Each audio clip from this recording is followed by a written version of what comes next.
It's the Security Weekly News return, episode 306. Welcome to the week of the 25th of June, 2023.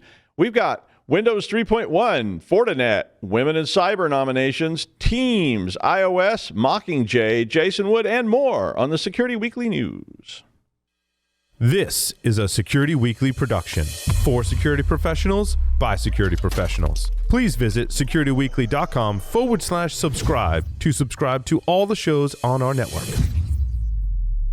We interrupt our program to bring you this important message. It's the show that keeps you up to date on the latest security news twice a week. Your trusted source for accurate security information and expert analysis. It's time for Security Weekly News. Did you know that Active Directory is exploited in 9 out of 10 cyber attacks? With access to Active Directory, attackers can gain control of your network. To keep attackers out, you need to find and fix Active Directory security gaps. Meet Purple Knight, a free security assessment tool that scans your environment for hundreds of vulnerabilities and helps you fix the problems. Ready to reduce your Active Directory attack surface? Download Purple Knight, the #1 Active Directory security vulnerability assessment tool. Visit securityweekly.com/Semperis, SEMPERIS, for more information. All right, it's the Security Weekly News. I'm Doug White. Well, I had a fun time in Germany, and I ate so much schnitzel I almost schnitzeled my pants, but I did survive sitting on the runway for 5 hours while the airline tried to figure out how to get me back to Newark, New Jersey. That was in Albany. Never have so many people wanted to get to Newark as on that endless flight. If you're still trapped there, though, you have my sympathy. I thought I was going to have to do the news live sitting from Albany, New York on the runway. Russ and I should do a Secure Digital Life about international air travel sometime. All right. Well, Census is an attack surface management firm, and they did an analysis of more than 50 federal civilian executive branch organizations, which are called FCEBs. And these are all these different governmental support entities and so forth. And they found more than 13,000 hosts across 100 autonomous systems that have internet-exposed management interfaces, like now, like in this day and age. I mean, could I just take a second to remind you to check today your exposure like this and block it? I mean, you should be checking these things. I mean, the pandemic is kind of over, well, kind of, and everybody's been working off-site for several years, so put this on your to-do list, I mean, now. Like, find these things and stop it. I mean, there is a federal document which provides help for this that's called the CISA Binding Operational Directive 23-02, and if you are subject to these directives, well, and you haven't done this, you're in violation. But even if you're not subject to this, you really need to lock these things down. I mean, seriously. Census was searching for access points, firewalls, routers, VPN appliances, and all other kind of remote server management devices and so forth.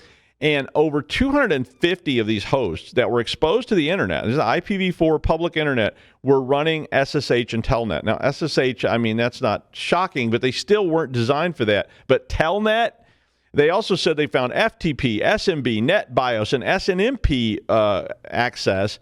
So, I mean, I don't know what to tell you. You know, management interfaces were never designed to be exposed like that, and you need a management VLAN and a VPN with multi-factor on it to let people get to these things. I mean, I don't even want to let my, like, in-house employees have access to this stuff, let alone just, like, pushing it out onto the public web. I mean, so, you know, you're just giving a bunch of clowns the chance to access your network, or some high school kid who just learned how to drive will be taking you out and laughing about it on somewhere. So, I mean, we do so many stories about these weaknesses just constantly being found in these things, not to mention, you know, running good old Telnet on port 23 with a password of Gandalf that was set up in 1985 by a guy who long since retired. I think his name was Rudy. Weirdly specific reference. But regardless, you need to fix this now. Even if you're not subject to the CISA rules, you still need to fix this. I mean it. I mean, you're going to be sorry. Speaking of which, Fortinet has released patches to address a critical vulnerability in the Fortinet network access control solution. See what I mean? I mean, it's just a constant barrage of stories about these types of devices that traditionally people went, oh, you know, nobody would hack those. And they expose them to the internet, and they expose the management interface to the internet. Why do you think they have a management interface? There's a reason there's a management interface on there. But, I mean, Fortinet is a zero trust access solution, which is like, oh, wah, wah. Do you really want your zero trust access solution to have, yeah. But it's used to view devices and users on the network, and it can control network access policies. Well, this vulnerability was a 9.6 severity flaw that related to the deserialization of untrusted data, which means that it can allow remote code execution if somebody accesses it. I mean, you just never want to hear that if the management interface is exposed. I mean, well, you're probably hearing it after plenty of other people have already scanned it or maybe even accessed it. A specifically crafted request to TCP port 1050 is used to execute unauthorized code or commands. And Florian Hauser at Code White found the issue and said that some of organizations expose this port to the public internet. And he's like, no. Well, there is a patch, but if you had not exposed port 1050 to the internet, well, you know, it reduced the number of suspects from infinity down to those 3 guys in the basement. So patch that and block port 1050 and all the other ports and get your management interface off of the internet, like right now. Finish watching the show first, but well, maybe not. I mean, you might want to go do that like right now, or do it while you're watching the show. Come on, you can listen.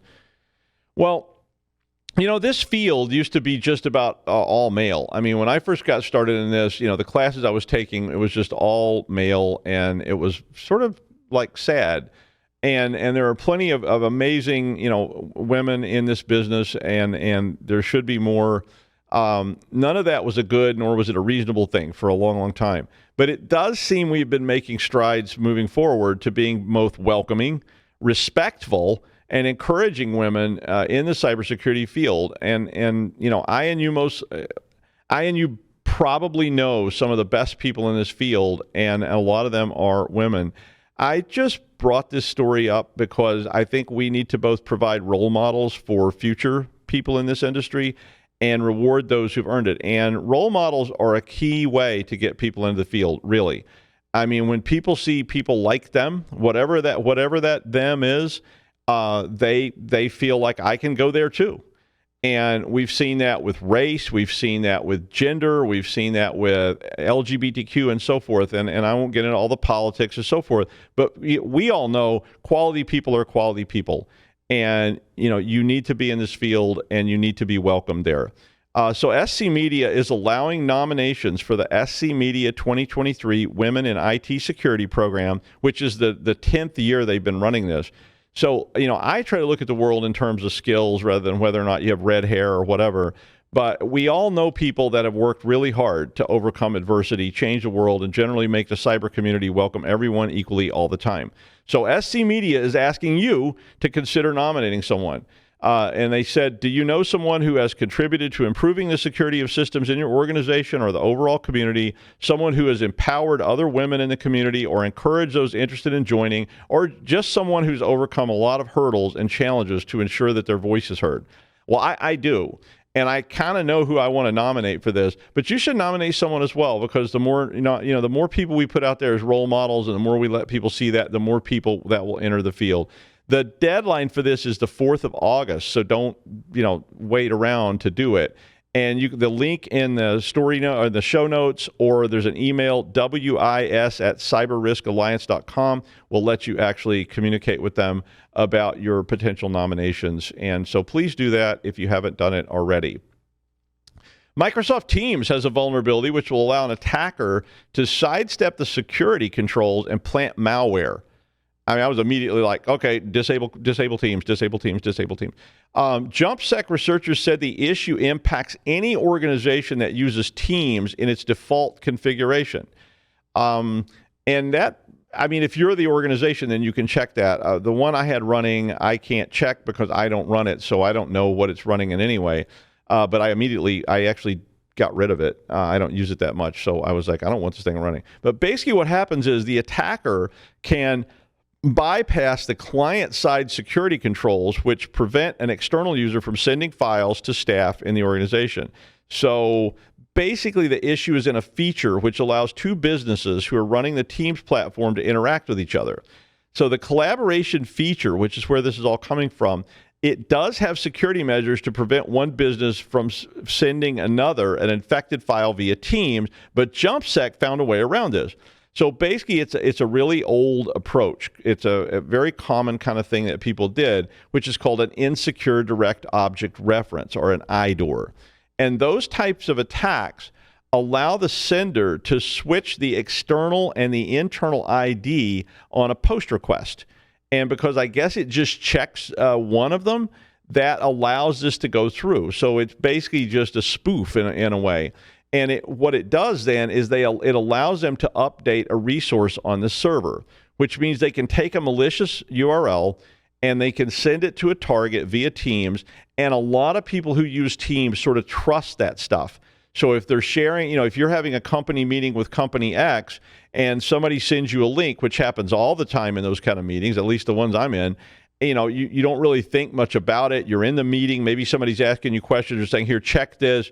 And what can happen is the attacker can then substitute that link, and it looks like it came from a collaborator, but it actually references a different file which contains malware that may actually be off-site.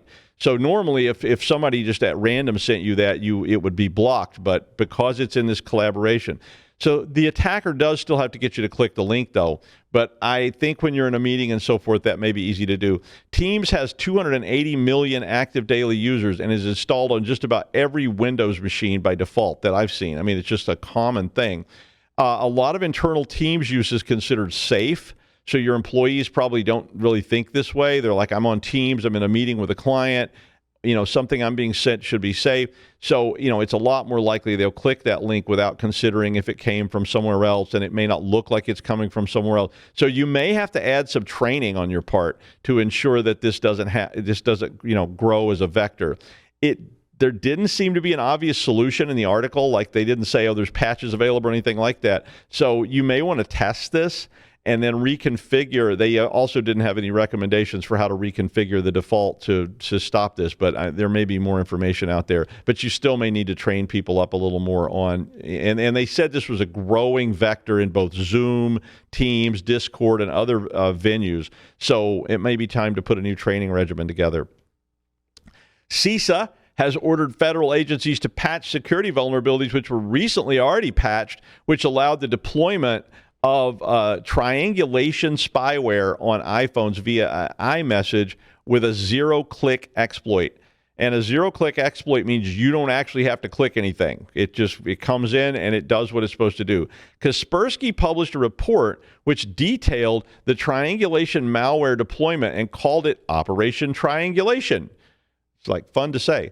Kaspersky says it found spyware on iPhones belonging to employees in its Moscow office and from other countries, and documented attacks starting all the way back in 2019 that are still ongoing. Now, according to Kaspersky, they use this zero-click exploit, which has been patched. So obviously it's people that have not patched their devices, and CISA is saying, hey, government agencies, patch your iPhones.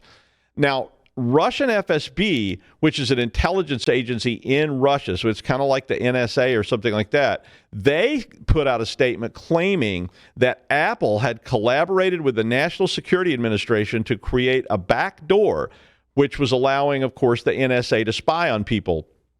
FSB also said they had found thousands of infected iPhones owned by the Russian government officials and embassy staff in Israel, China, and other NATO member nations. Now, Apple immediately responded to this and said, quote, "We have never worked with any government to insert a backdoor into any Apple product, and we never will." Who to believe? The Russian news agency or Apple? I don't know. The exploit is in versions of iOS before 15.7. So if you are running old versions of iOS, patch. Now, if you have a government-issued phone or something, you may not be able to patch. It may have to come through you. But if you are working for one of these companies, you have been ordered to do this. So CISA ordered federal agencies to patch up the latest round of iOS vulnerabilities by the 14th of July. So if you are a government agency subject to CISA, you definitely are needing to do this right away. But if you're an individual or you're an agency that's not subject to this, do it anyway. I mean, that kind of spyware stuff is terrifying to me.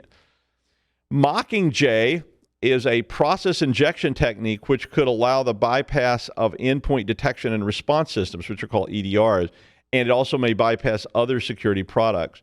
The technique allows the stealthy injection and execution of malicious code on compromised systems. This one was a little more complicated.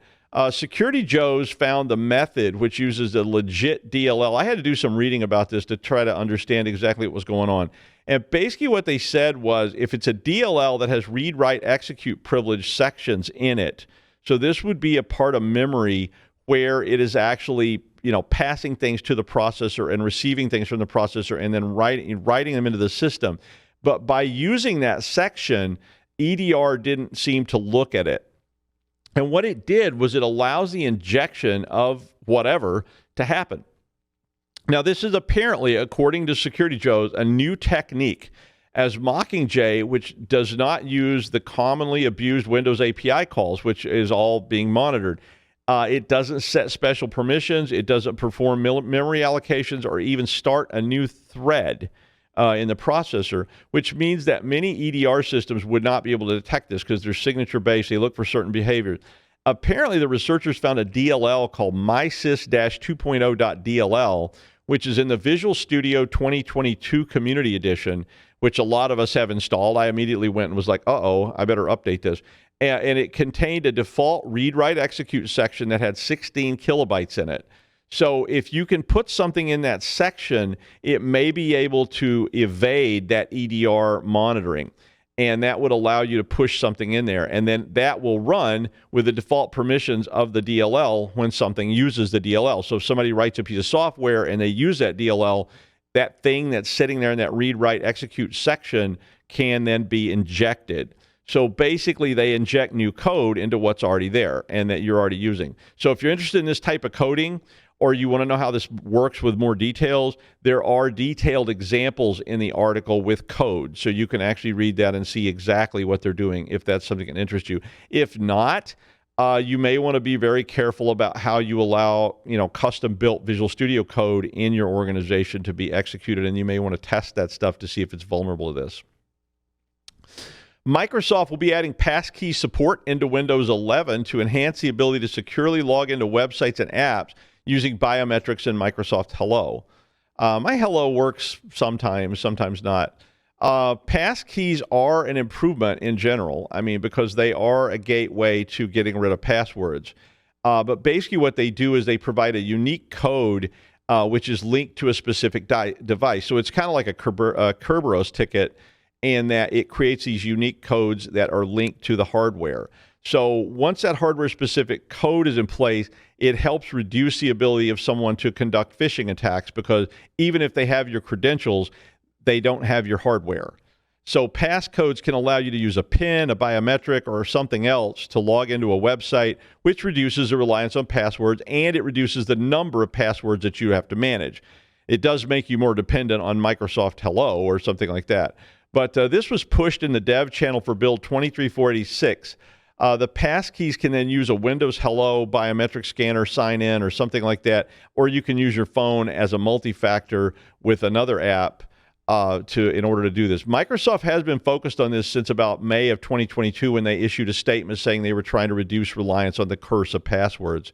So we'll see if they actually manage to do that.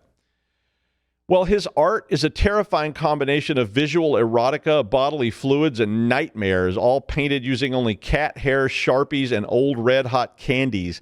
Please welcome Jason Wood. Thanks, Doug. I'm going to have nightmares just thinking about that introduction. Oh, well, glad to have you back here with us back home. So this story, I really debated whether or not I was going to cover it. I was really interested in it, but I don't know. I hesitated for a little bit as I thought about how folks might take it. And the title might give you a hint why I found it rather potentially loaded. It's from the BBC News, and the title is, "Why is it so rare to hear about Western cyber attacks?" And, you might ask, well, why do you care about that? Why did you hesitate? And it really just came down to having seen some of this get discussed in the past, seen some really passionate discussions and that I've watched and been involved in. This just evokes a lot of strong reactions by folks. But it was still really interesting, and so I decided, let's go ahead and do this. And really, they were talking about comparing the coverage that we have by attacks performed by our adversaries, notably China and Russia and some others, compared to those by the U.S., the U.K., and folks allied there. And the BBC article dove right into this by calling out Western country-based companies for widely reporting on these groups that are sponsored by or supposedly sponsored by their host governments. And just the amount of activity you hear about this, the effort put into reporting on what they're doing. And I'll acknowledge right up from the beginning, yes, I am employed by my employer is one of these folks they're talking about. But you get right down to it, you look at it, and I see a lot of these, I've seen a number of these intrusions. I've written stuff that some reports that involve them.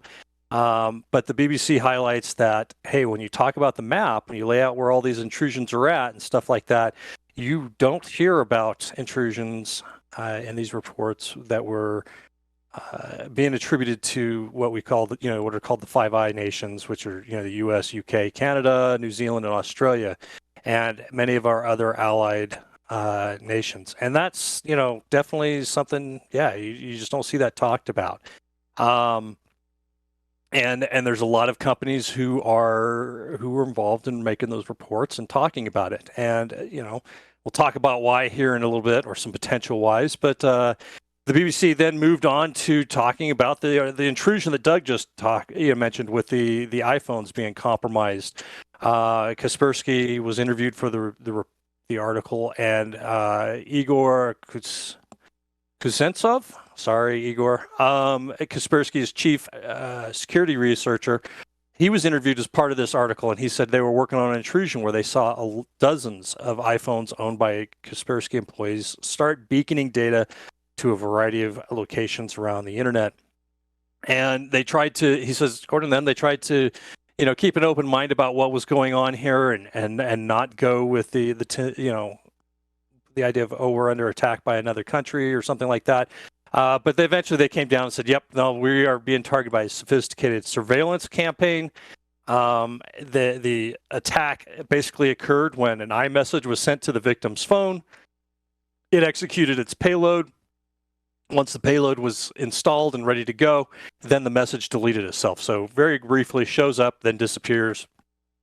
And now the phone is compromised and starts sending the contents of emails and messages and pictures and whatever data that the attackers were interested in back out to that attacker's infrastructure. And Kaspersky did not call out any particular nation, but as Doug pointed out, the FSB had no problem with that. They called out the NSA and accused Apple of helping in this as well. Apple, as you heard, vehemently denied this. And the NSA, unsurprisingly, had no comment on it whatsoever. I do have to say that's a heck of an attack. It's a little bit disturbing. Yeah, you get a text message, and then all of a sudden your phone's totally compromised. But this attack, it looked like this was some kind of state-sponsored attack, but there's no attribution short of what you get hearing from the FSB. And then you get into some back and forth type of stuff in the article where Microsoft and the U.S. government accused the Chinese government of infiltrating energy networks in the U.S. China denied this and counter-accused the U.S. of conducting a disinformation campaign and said that the United States, this is a quote, "The United States is the empire of hacking," end quote. And the article cited an announcement by the PRC, or the People's Republic of China, back in September of 2022, that accused the United States of hacking a government-funded university that performed research in aeronautics and space, which I can understand why the target working in that might be of interest to a government.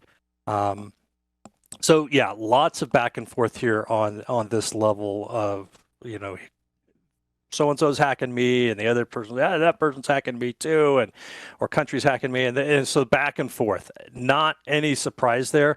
In particular, any country that conducts espionage has laws against spying against that country, right?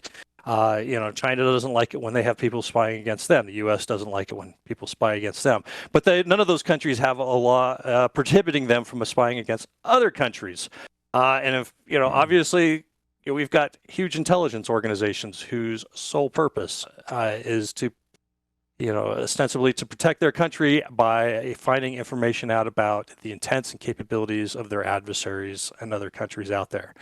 So yeah, I mean, it's just you've got this back and forth adversarial type of relationship here. And, as I'm giving my thoughts on this, be clear, I've never been in the U.S. military, I've never worked for an intelligence agency, never been a contractor for any of these things. So I have no idea really what's going on here for firsthand knowledge. I only know really what I've read out there in the public. And, we talk a lot about defense here in the U.S. and defending ourselves and stuff like that. And not a lot of emphasis talking about operations that the U.S. would be conducting like this. But if you go out and you look in the public information, you can see presentations about the NSA's Tailored Access Operations Group. I glanced at the U.S. Army's Cyber Command website, which right at the headline on the top says operate, defend, attack, influence, and inform on it. Really, the U.S. has the largest military spending by far in the world. Why it makes no sense why the U.S. would invest that amount of money in traditional warfighting capability and then completely ignore this realm. So yeah, it's pretty safe to say the U.S. and our allied countries have invested heavily in here. But why is it so rare to hear about it? Why do we not hear these discussions occurring? Steve Stone of Rubric Zero Labs was interviewed for the article. He pointed out most of the Western security vendors really probably have very little information due to no customer base in countries that would be targeted by folks in the Five Eyes nations, for example. So they don't have much to go on here. Stone called this data bias, and I have a hard time arguing with that. I mean, it's hard to talk about something you can't see. You can speculate at it, kind of like how I'm doing here, but that's about as far as you can go with it. He also said there's little incentive for Western companies to highlight intrusions that may have come from the countries that they're in. The BBC points out, obviously, hey, if you're in the U.S., a company in the U.S. and the U.K., those governments are significant sources of revenues for many cybersecurity companies. And so, yeah, not a lot of incentive to stick a finger in your country's eye over that sort of thing. So, you get that aspect. You don't see it.